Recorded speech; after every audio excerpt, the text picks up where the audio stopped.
Good afternoon and welcome back to Storytime. Hoping you're having a wonderful day. We are now at Chapter 8, Too Much Salt and Pepper.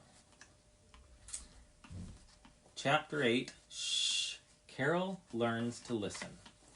The day finally came when Carol arrived. We shall never forget it, and it is possible too that it is a lasting memory for every animal and plant at the sanctuary. Often we have tried to find some similitude of which with to compare the energy, pace, and excitement of her coming. Perhaps it was like the sudden winds of autumn that stir everything to life, that set the leaves to dancing, trees to bowing, stir the lake to happy racing wavelets, and toss fleecy clouds around in wild merriment. Perhaps it was like the quick and gripping power of that moment when a football team first races upon the field and starts warming up for the contest. Maybe it could be compared with the avalanche which goes tumbling down the mountainside, gathering everything in its own vibrant mood. Maybe it was like that carnival spirit which reigns at the big circus when it is suddenly time for hordes of clowns to come running and tumbling about, carrying everyone into their carefree humor. Yet none of these things quite describes Carol's coming. True, her infectious happiness, her excited interest in everything, suggested the most stirring moments in nature.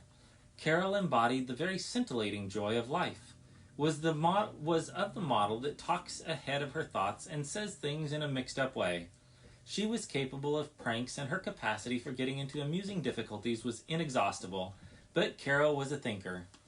Always, one knew that entwined in that dynamic spirit of hers was an ability to appreciate the finest values in life. Carol was made up in the way more of us should be.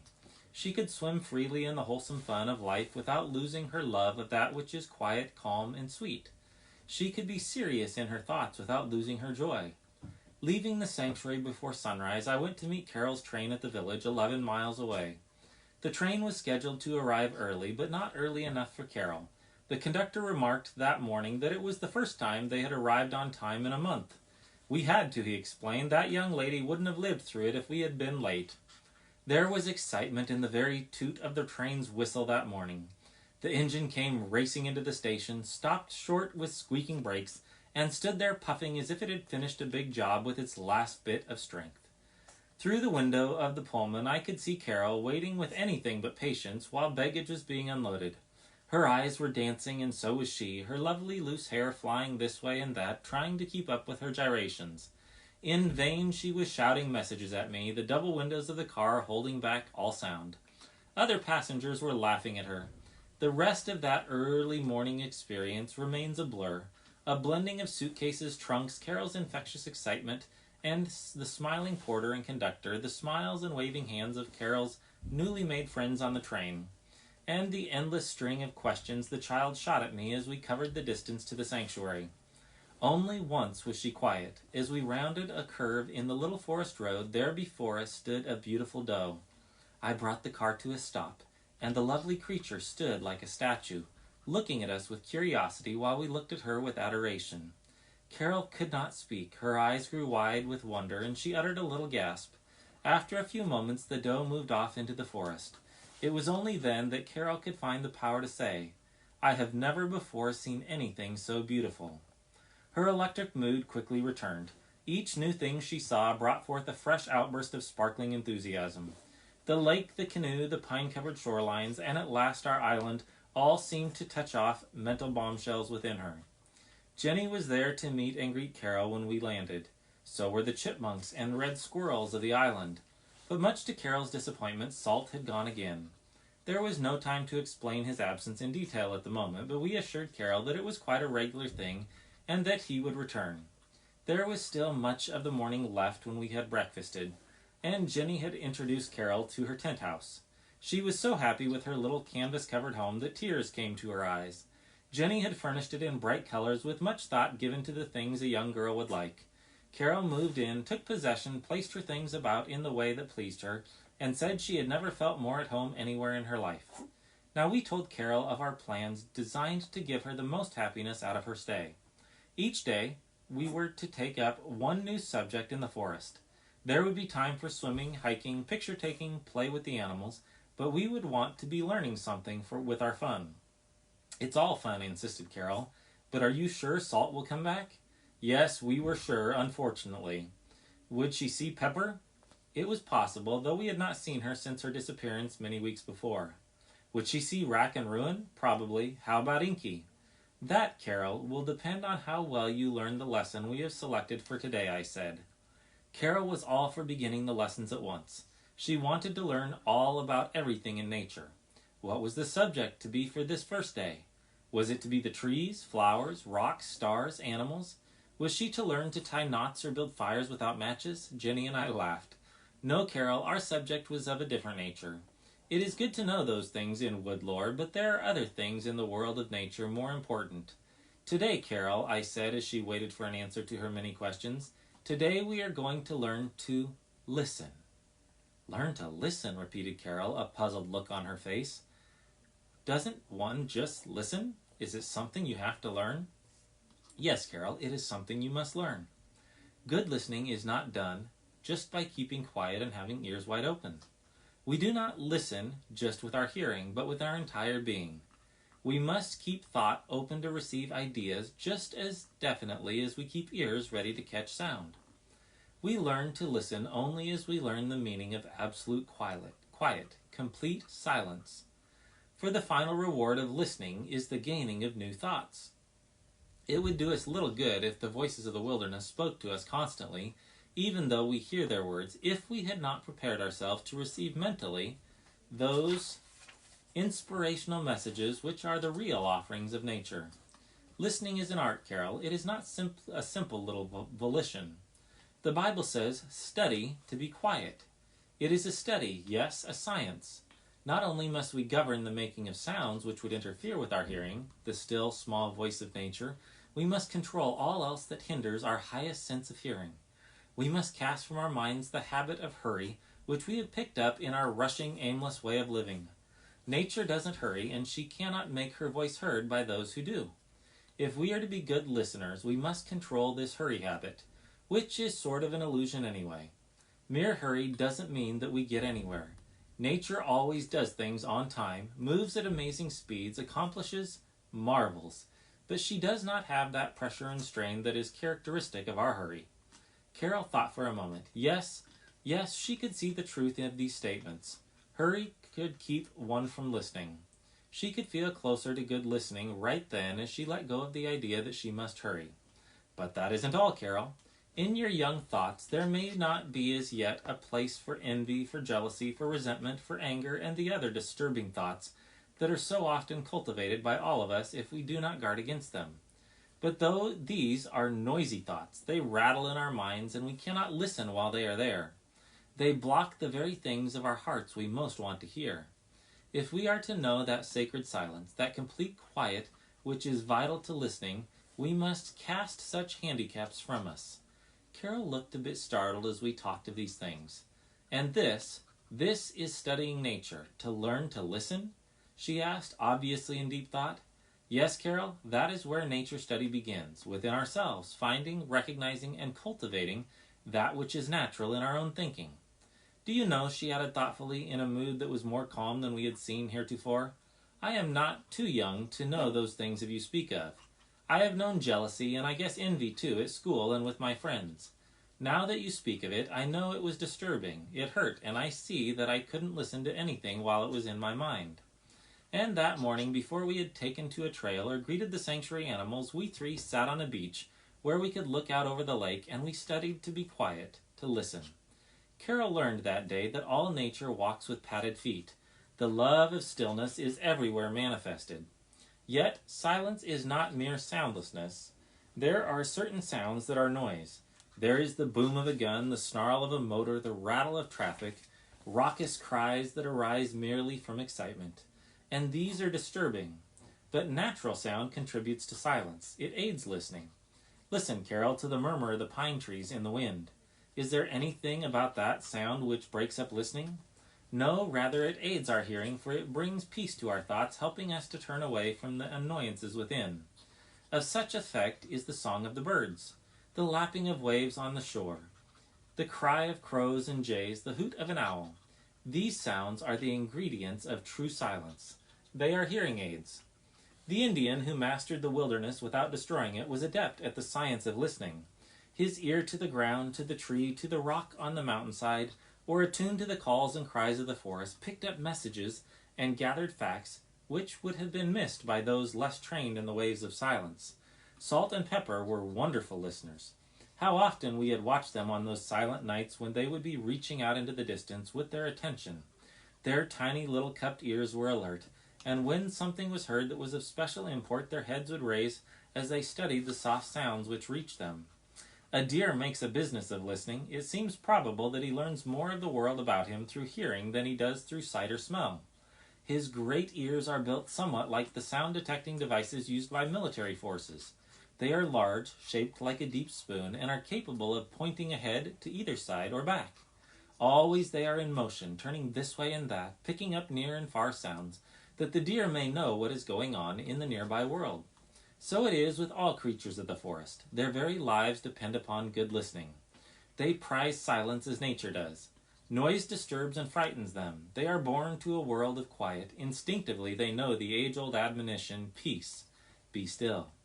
That day Carol went far on her way to becoming a good listener. As we hiked over trails, she practiced silent steps, avoiding twigs and dry leaves, picking out cushion, moss, and bare ground to hush her footfalls.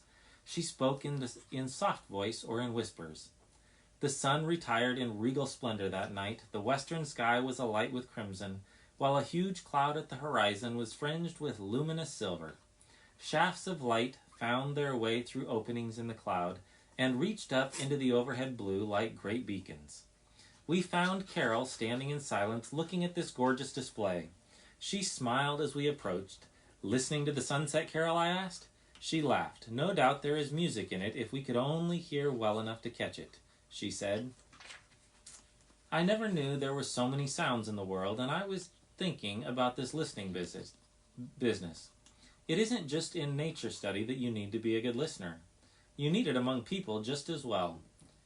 We don't really listen often. If we aren't saying something, we are thinking something that interrupts others. Yes, Carol, listening is almost a lost art in society. Rare indeed is the one who can forget himself long enough to let others speak. Our vanity makes us want to hear our own voice, to have our opinion rule. "It seems to me I have been here for ages and ages," Carol was saying to Jenny. "This is all so homelike, so natural, as if I belonged to it and it belonged to me. These sounds, all so delicate and beautiful, I haven't heard them before, and yet they are familiar." "You are learning fast," I complimented her. "After dinner we shall test you. We shall find out how much you have learned." When dinner was over, we put out in the canoe. Stars were sparkling, and a baby moon hung in the western sky. "What is my test?" asked Carol. "When do I prove to you that I have learned to listen pretty well?" "The test will come without announcement, Carol," I replied. "If you have lost the noises from within your thoughts, if you have let go of self enough to receive only what the forest world will offer you, you will tell us what we want to know." We sculled silently along close in to the darkened shore. By agreement, we ceased all talking. This was a listening trip. Now we were approaching a place where a little fast-flowing stream enters the lake. Here I let the canoe drift. The voice of the running water spoke softly out of the night. I watched Carol closely. Soon we would know if she had really let go of her thoughts and was listening. Jenny turned toward me, and I could see her nod her head affirmatively. She was hearing what we wanted Carol to hear. Still we waited. Carol was being tested and did not know it. Suddenly she gave a little start and looked anxiously toward shore. "Hear something, Carol?" I asked in a whisper. She motioned me to silence and gave her attention to the night. Her excitement grew. She made several little nervous moves that set the canoe to rocking. "What is it, Carol?" asked Jenny. "I am afraid to say," she replied in suppressed excitement, "but I hear voices of people. There must be dozens of them away back in the woods. Is someone lost?" I laughed quietly and asked her to listen closely and tell me if she could hear what they were saying. She lapsed into attentive silence again. "I can't quite hear their words," she said a bit nervously, "but they're there all right. I hear them laugh. It sounded almost as if one of them said my name." "Don't you hear them?" "Yes, Carol, Jenny and I hear them. We hear them always at this place on still nights. For these are not people, Carol. They are the voices of the woods. It takes a good listener to hear them. One who has forgotten himself. Indians and woodsmen knew well the voices of the woods. They called them voyagers or travelers. They are heard best near rapid water, along the rocky shores of a lake, when the waves play in and out of tiny caves, and sometimes they are heard in deep woods when the wind blows, but not too strongly. These voyagers are happy people. Their voices are always filled with laughter. They sing and shout as if going on a picnic. They seem always at the point of saying something you will understand, and yet they never say it plainly. They love to half-pronounce your name. Sometimes they shout like canoeists shooting down rapids. They seem to come closer, but never do. What are they? They are simply the sounds of the woods, Carol. Perhaps a little stream singing over rocks like the one in the darkness tonight. They are the rustle of leaves, the rubbing of two trees together, the moaning of the wind through barren boughs. And when we hear these sounds in our thoughts, we liken them to something in our experience. Thus we think they are voices. Our imaginations enlarge on this thought, and we hear them say our names, almost, and call out definite messages, almost. Those who dwell in the woods know these voices well, and they love them as part of the mysterious beauty of the wilderness. But one must be a good listener to hear them. We do not catch these voices if our thoughts are in a whirlwind of our own making. That was your test, Carol. If you heard these voices of the voyagers, you could not refrain from saying so, and if you heard them, you were listening well. Ouch, don't bite my ear. As we returned to the island, Carol was just about bursting with happiness. We reached the darkened boathouse and started to put the canoe away for the night. Only then did we realize we had forgotten to take a flashlight with us. The pier is narrow, don't fall in, Carol warned Jenny. The answer was splash. Carol was somewhere in the black and shallow water beside the pier, our only clue to her whereabouts being the squeals, laughs, and splashing about which went with her efforts to get out. Reaching down in the darkness, we finally made contact with her upstretched arms and lifted her to the pier once more. There she stood, laughing and giggling, trying vainly to wring the water out of her dripping clothes. How on earth did that happen, Carol? Asked Jenny between laughs. Did you stumble? No, said Carol, almost in hysterics. I just stepped backward like this and went right off the edge. And in illustrating it, she lost her balance and fell in again. There was another wild outburst of squeals and laughter while we pulled the twice-dunked child out. Then we three sat down on the pier so that our immoderate fit of laughter didn't put us all in the water. Memory of silence was gone. The distant shore echoed with our shouts, and for a while we heard nothing but ourselves. With Jenny's help, Carol was finally in dry clothes once more. Seated about the fireplace, we sipped hot cocoa while our laughing tapered off, and Carol pleaded vainly for us to promise to tell no one. It was bedtime, and Carol's eyes were getting heavy. It had been a long, full day for her. But before we retired, we walked down among the trees and stood in silence, for Carol said she wanted to make sure she hadn't forgotten how to listen. We counted the sounds we heard. There was an old bullfrog back in the swamp who was singing his bass solo. A cricket was calling. Some creature was wading along the shallow water on a distant shore. Probably it was a deer. Far, far off in the night I could hear the voice of a coyote. Carol could not quite hear this sound. What is the sound like? She asked. I don't know what to listen for. I described it as best I could, and we all fell to listening in a most profound way. Carol seemed actually to be straining her ears. There was a moment of intense silence, and then came out in the clear night air. Fweet, fweet, fweet. I hear it, cried Carol. I hear it, and it seems so close. It was close, but it wasn't a coyote. Fweet, fweet, fweet, came the telltale sound. Soon there was the squeak, squeak of my oars as I headed across the lake to relieve my neighbor of Salt's presence, while Jenny told the delighted Carol the story of the whistle. When I arrived, there was Salt on my neighbor's pier honking his approval of the ferry service. By the light of the lantern, Carol and Salt were introduced. She stooped down to pet him, but he withdrew a few steps. There he stood looking at her while she pleaded with him to be friendly. We watched anxiously. Did Carol have the knack of gaining animal friendships? Salt gave us the answer. With several little grunts of decision, he walked up to her. She stretched a welcoming arm down to him. Up he climbed in his most deliberate and self-confident fashion until, seated firmly on her shoulder, he began chewing on her head. Carol had been accepted into Salt's family circle. I hope you enjoyed that chapter. Let's all, with all our extra time, practice listening, just like Carol. Have a good afternoon, and God bless.